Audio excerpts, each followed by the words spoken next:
우리 같이 말씀 보겠습니다. 오늘 성서정과 51번째입니다. 우리가 선포해야 할 희년의 복음이라는 제목으로 말씀을 같이 나누겠습니다.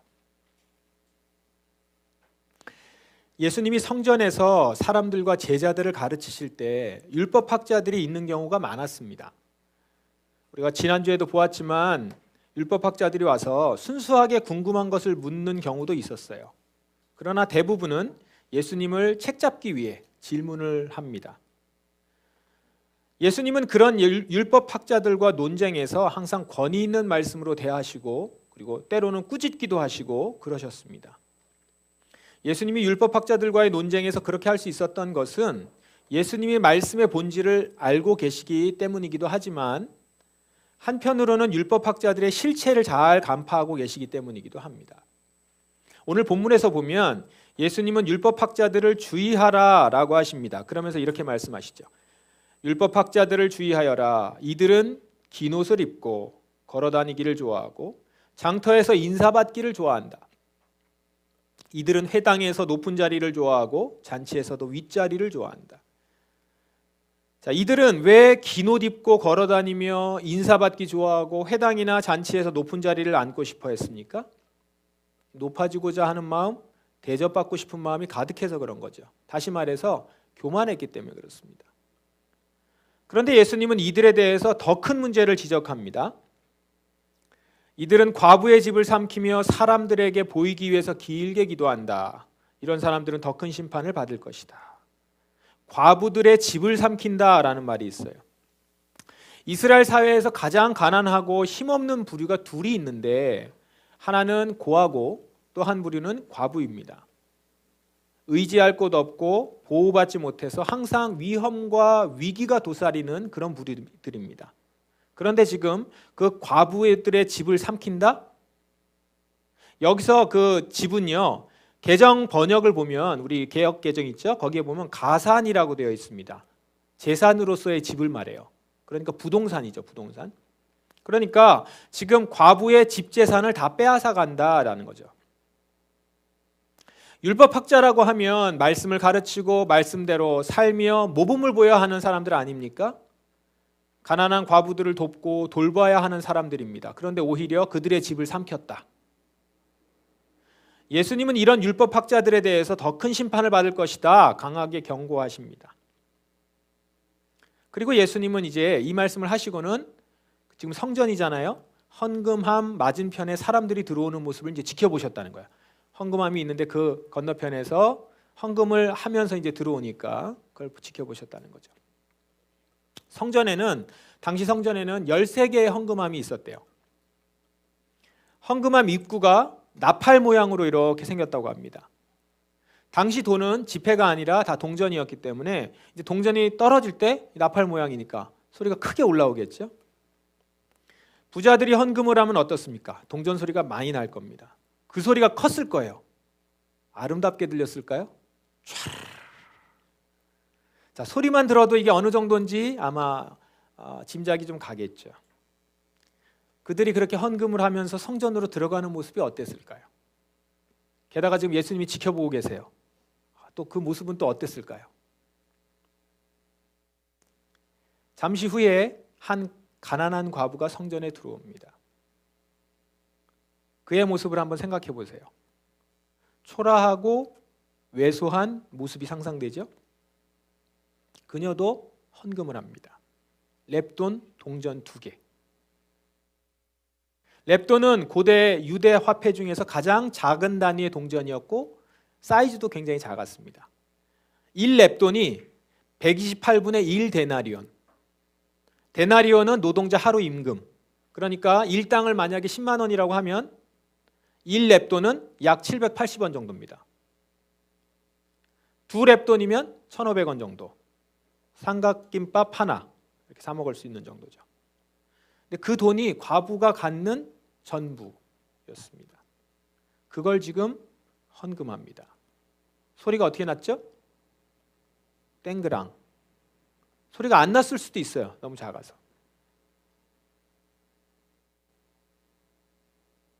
이 모습을 본 예수님은 제자들을 부르시고서 이렇게 말씀하십니다. 내가 너희에게 진정으로 말한다. 이 가난한 과부가 헌금함에 돈을 넣은 다른 모든 사람들보다 더 많이 헌금을 하였다. 다른 모든 사람들은 넉넉한 중에 헌금을 하였지만 과부는 가지고 있던 모든 것, 즉 생활에 필요한 돈 전부를 바쳤다. 예수님이 지금 제자들에게 이렇게 말씀하신 의도가 뭘까요? 먼저는 이것입니다. 지금 과부 얘기잖아요. 과부를 인정해 주시는 거죠. 칭찬해 주시는 겁니다. 가난한 과부가 2렙돈을 드려요. 그 2렙돈은 다른 누군가의 2렙돈과는 비교가 안 되죠. 그 2렙돈에 담긴 그녀의 마음을 헤아리신 겁니다. 매정한 누구는 이렇게 말할 수도 있을 것 같아요. 아니, 생활비를 제하고 드려야 하지 않냐. 2렙돈이면 1렙돈만 드리든가. 아니, 밥 사 먹을 돈도 없으면서 헌금을 한다는 건 어리석은 거 아닌가? 그러나 예수님은 뭐 그 말이 맞다 하더라도 그녀의 경제관념을 지적하시기보다는 하나님을 향한 그녀의 온전한 사랑, 자기 생활비를 전부를 기꺼이 드리는 그녀의 진심을 주목하셨던 거죠. 그리고 사람들 앞에서 그녀가 다른 모든 사람들보다 더 많이 헌금하였다 칭찬하신 겁니다. 방금 전에 앞에서 부자들 지나가면서 드렸던 액수를 과시하려고 했던 부자들에게는 부끄러움을 주고 가난이 부끄러워했던 과부에게는 자랑스러움을 선사하시는 칭찬이었죠. 자, 그러면 여러분, 이 본문은 가진 것을 다 드려라 라고 하는 메시지를 전하는 본문일까요? 흔히 헌금 설교할 때 많이 인용되는 본문이거든요. 그러면 이 본문이 그렇게 다 드려라, 헌신해라, 자기의 모든 걸 드리는 것이 복이다 라는 것을 전하는 그런 본문입니까? 제대로 파악을 하려면 이 본문의 앞뒤를 보셔야 됩니다. 이게 이제 문맥을 보는 건데요. 이 본문 바로 앞에는 오늘 우리 성서정과에도 있는데 과부의 집을 삼키는 율법학자들에 대한 비판이 나옵니다. 바로 앞에. 그리고 뒤에는 오늘 성서정과에는 나오지 않지만 의리의리하게 짓고 있는 성전을 보면서 그 성전을 사람들이 칭찬해요. 굉장히 아름답고 헌물을 해서 드린 것이다 라고 하는데 그것을 보고 예수님이 저건 돌 위에 돌 하나도 남지 않고 완전히 무너질 것이다 예언하는 장면이 나옵니다. 자, 보세요. 화려한 긴 옷을 입고 높은 자리에 앉아있는 율법학자, 그리고 화려하게 높이 솟은 성전, 그 사이에 작고 초라하고 애처로운 과부. 느낌이 오세요? 예수님은 지금 어그러진 이스라엘 공동체의 민낯을 드러내고 계신 것입니다. 이스라엘 사회의 이 잔인하고 무자비한 현실을 고발하고 계신 거예요. 희년법이 지켜지지 않아서 과부들이 지독한 가난에 떨어질 수밖에 없는 이 비참한 현실을 폭로하고 있는 겁니다. 왜냐하면 하나님은 이스라엘에게 희년법을 주셔서 그들 가운데 가난한 자들이 없도록 하셨다라는 거거든요. 그게 율법의 맨 마지막에 결론부에 있는 가장 중요한 법입니다. 희년법이. 하나님은 희년법을 주셔서 가난한 자들이 없도록. 그럼에도 불구하고 고아나 과부가 가난에 처할 수 있죠. 그래서 처할 수밖에 없는 자들이 생기면 이스라엘 공동체가 돕고 돌보도록 계명으로 명시하신 거예요. 그런데 지금 이스라엘 가운데 어떤 일이 벌어졌습니까? 헌금을 내고 나면 생활비가 없을 정도로 가난한 과부가 있는 겁니다. 그러니까 예수님께서 지금 가난한 과부가 생활에 필요한 돈 전부를 바쳤다라고 말씀하시는 것은 그녀의 헌신을 높이는 의도도 있지만 예수님이 말씀하신 진짜 메시지는 이스라엘 공동체가 가난한 과부들을 돌보지 않고 있다라는 것입니다. 과부가 이만큼 가난해졌는데도 조치를 취하지 않고 오히려 과부의 가산을 빼앗고 있는 율법학자들을 책망하고 있는 거죠.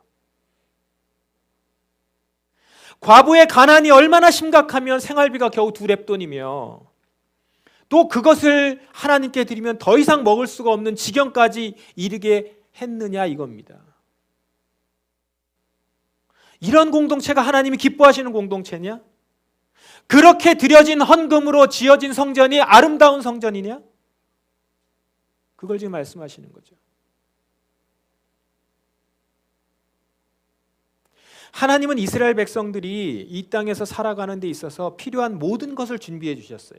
먼저는 이스라엘 백성들이 하나님과 교통하며 영적 생명을 얻을 수 있도록 성전법을 주셨습니다. 동물 제사를 드려서 자신들의 죄를 씻고 하나님이 주시는 생명을 얻어 살도록 하신 거예요.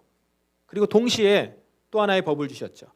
하나님은 이스라엘이 가난 때문에 누군가의 종이 되지 않고 모두가 자유롭고 평등하게 살도록 희년법을 주셨습니다. 희년법은 각 가문의 땅이 분배가 되어 있거든요. 그 분배된 땅이 다른 누군가에게 영구히 팔려서 그로 인해서 경제적 자유를 박탈당하는 일을 막기 위한 법이에요. 땅이 있어야 먹을 것을 생산해서 먹고 살 수 있죠? 땅은 사람이 경제적 주체로서 사람답게 살게 하는 기본 조건입니다. 땅이 없으면 생존권을 스스로 유지할 수 없기 때문에 누군가에게 종속될 수밖에 없어요. 희년법은 피치 못한 이유로 땅을 팔게 돼서 영구히 땅을 잃어버리게 되는 것을 방지하고 가난의 대물림이 계속되지 않도록 조치하신 법입니다. 이처럼 하나님은 성전법을 주셔서 이스라엘이 하나님과 교제하며 생명을 얻을 뿐 아니라 희년법을 주셔서 주신 땅을 빼앗기고 누군가의 종이 되어 살아가지 않고 주체적인 한 인간이 되도록 그렇게 살아가도록 하신 것입니다. 다시 말해서 성전법은 이스라엘의 영적 필요를, 희년법은 이스라엘의 경제적 필요를 채우기 위한 것이다. 그런데 이스라엘 역사를 보세요. 성전법과 희년법 어떻게 지켜졌나요? 성전법은 잘 지켜졌어요. 계속. 오히려 살찐 송아지를 제물로 드려서 더 활성화됐습니다. 하나님께 제사를 드림으로써. 그래서 원하는 게 뭐였습니까? 자신들의 안위를 보장받고 싶어 했던 거예요. 부자들은 더 많이 제사를 드리고 더 살찐 제물을 가지고 성전에 올라와서 드렸어요. 그런데 희년법은 무시했습니다. 제대로 지켜지지 않았어요. 이스라엘 안에 자기 땅을 잃어버려서 가난한 사람들이 생기고 고아와 과부들이 생겼어요. 만일 희년법이 제대로 작동했다면 이들이 극심한 가난에서 고통받지 않았을 텐데 이스라엘 역사를 보면 극빈층이 더 많이 생기기 시작합니다. 그리고 지금 예수님 시대까지 와서 보시면 성전 규모는 더 커졌어요. 여전히 성전 제사도 드려지고 있었어요. 그런데 희년법은 아예 종족을 감춰버립니다. 지금 율법학자들과 제사장들은 회당과 성전에서 말씀을 가르치고 각종 헌금을 걷어서 화려하고 높게 성전과 회당을 짓고 있지만 정작 이스라엘 안에는 두 렙돈을 헌금으로 드리고 굶어야 하는 가난한 과부들과 고아, 거지들이 많이 있다는 거예요. 이런 현실을 바라보는 예수님의 심정이 어떠셨을까요? 부자들이 헌금을 내고 들어가는 그 모습과 가난한 과부가 그 다음에 두 렙돈을 들어가는 모습을 보면서 예수님의 심정이 어떠셨을까요?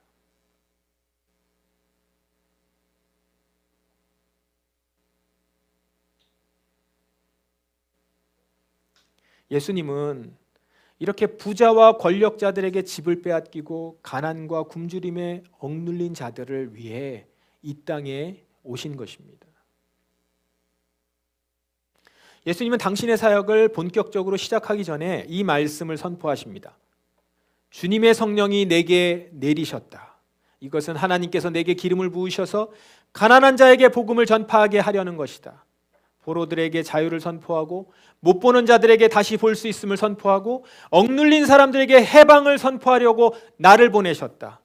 주님의 은혜의 해를 선포하라고 하셨다.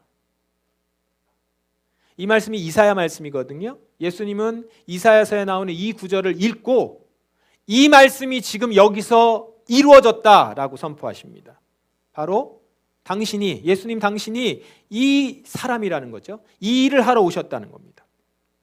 가난한 자들에게 복음을 전파하고 포로들에게 자유를 선포하고 못 보는 자들을 다시 보게 하며 억눌린 사람들에게 해방을 선포하려 오셨다라는 겁니다. 보세요. 예수님은 복음을 영적인 차원에서만 말씀하시지 않았어요. 단지 우리의 영혼만을 구원하시기 위함이 아니라 우리의 삶 전체를 구원하시기 위해 오셨어요. 우리의 영혼만을 해방하실 뿐 아니라 우리를 가난에서부터 해방하시기 위해 오셨다라는 거예요. 예수님의 분명한 말씀이잖아요. 그러므로 예수님이 오셔서 선포하신 복음은 총체적 복음입니다. 죽어서 천국 갈 때만 사용하는 복음이 아니라 이 땅에서부터 천국을 살아가는 온전한 복음인 것이죠. 이렇게 진정한 복음이 임하는 곳에는 영적인 회복과 경제적인 회복이 동시에 일어난다는 것이죠. 여기서 중요한 포인트는 뭐냐면 예수님께서 이 땅에 불러오신 이 총체적인 복음은 이제 그 예수 안에 사는 자들을 통해서 이 땅에 실현된다는 점입니다. 예수 그리스도의 피로 자기 마음을 씻고 그 마음이 주의 사랑으로 감화된 자들을 통해서 주님은 이 땅에 총체적 회복을 일으키시려고 하신다는 거예요. 이게 하나님의 계획입니다. 그 마음이 예수님의 피로 깨끗이 씻긴 자들을 통해서 이제 희년법도 다시 지켜질 수 있게 하신 거예요. 물론 예수님을 모르는 자들은 당연히 희년법을 지킬 수 없죠. 그러나 이제 우리는 지킬 수 있어요.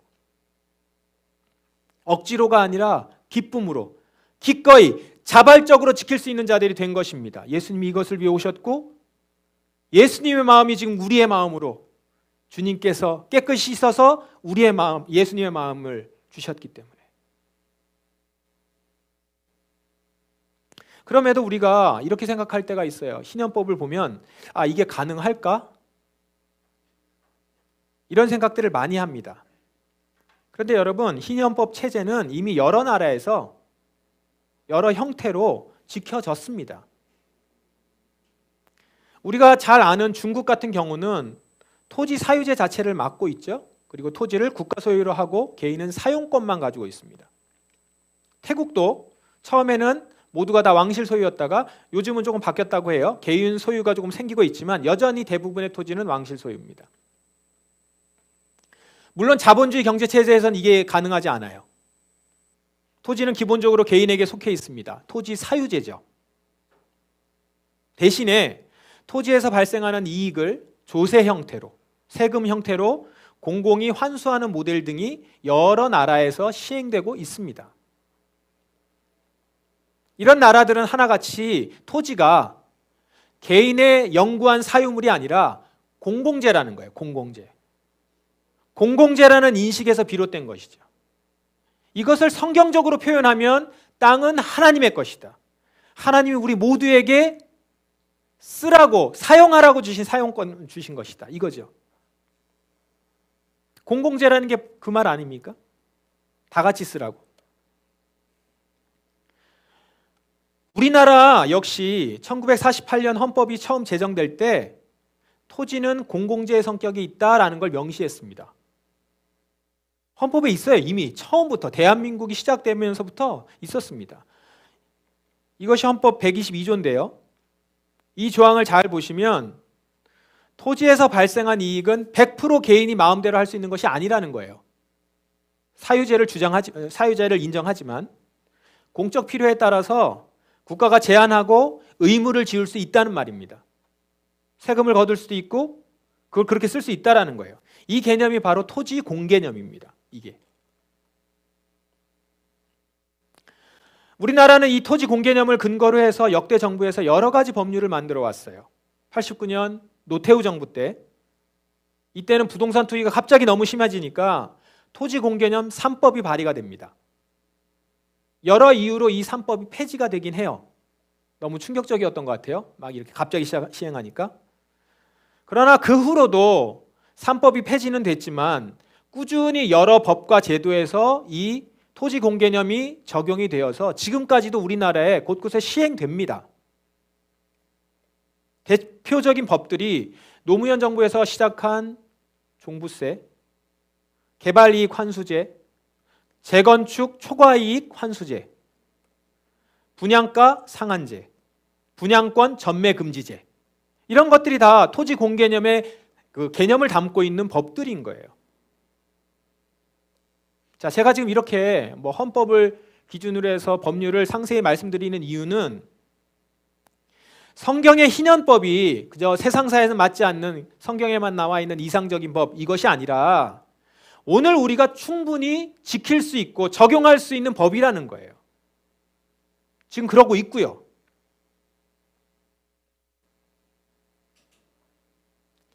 오늘날 우리 사회에서 더 잘 적용할 수 있습니다. 이 희년법은요. 어떻게 해요? 희년법 정신과 같은 토지 공개념을 담은 여러 법들이 폐기되거나 약화되지 않도록, 오히려 더 잘 활성화되도록 주권 시민으로서 영향력을 행사하면 됩니다. 이 법을 추진한다고 하는 정당과 정치인이 있으면 지지하고, 반대하는 정당과 정치인은 뽑지 않는 것으로부터 시작하겠죠. 정치는 국민이 하는 것입니다. 정치인은 국민이 원하는 방향으로 정책을 내게 되어 있어요. 우리나라 종부세가 왜 점점 약해집니까? 부동산 가진 국민들이 싫어하니까요. 다들 부동산으로 돈 벌고 싶으니까요. 그러니까 반대하는 것 아니겠어요? 세상 사람들은 다 그렇다 쳐요. 그런데 교회가 이 일에 크게 일조를 하고 있지 않습니까? 아파트값 올라가기에 중보기도 요청하고, 부동산으로 돈 벌어서 교회에 헌금한 사람들을 복받았다고 부러워하고, 교회만 말씀을 제대로 알고 지켰더라도 우리나라가 이렇게까지 양극화로 힘들지 않았을 겁니다.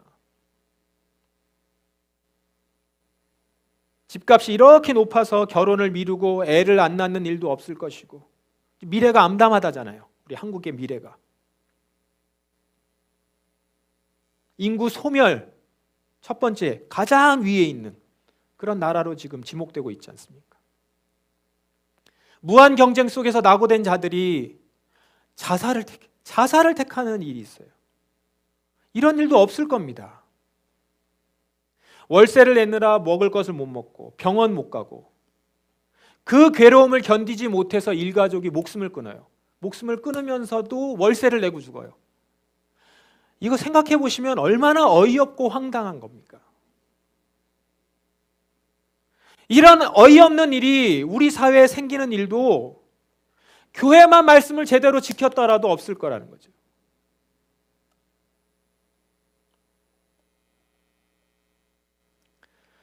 두 랩돈으로 살아가는 가난한 과부, 그의 집을 삼켜서 화려한 옷을 입고 다니는 율법학자들, 성경에 지금 두 사람이 보여지고 있는데, 오늘날 보십시오. 주 6회 하루 12시간 노동하다가 목숨을 잃는 택배 노동자들, 반면에 두 채, 세 채, 네 채 집에 집을 더하면서 불로소득으로 안위를 누리는 교인들, 율법학자들에게 더 큰 심판이 있을 거라 말씀하셨던 예수님이 오늘날 이런 한국교회를 보시면서 뭐라고 하시겠습니까?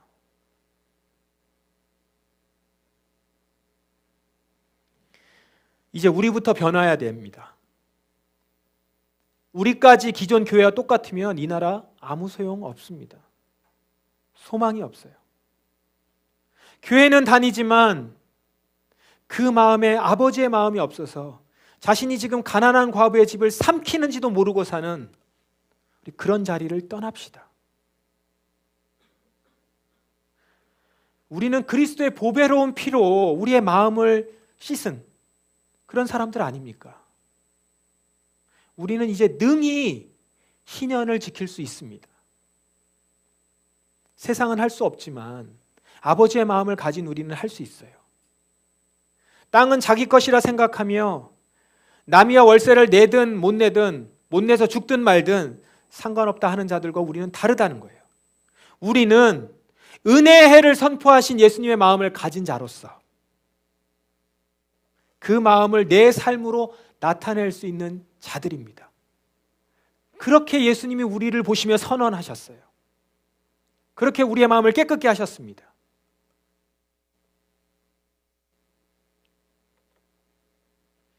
예수님은 이 땅에 은혜의 해, 희년을 선포하러 오셨습니다.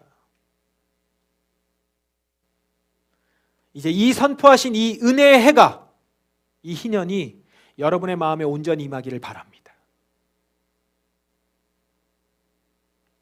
예수님은 십자가에서 당신의 몸을 찢고 피를 흘리심으로 우리를 올가매던 모든 역심에서 우리를 해방시키셨습니다.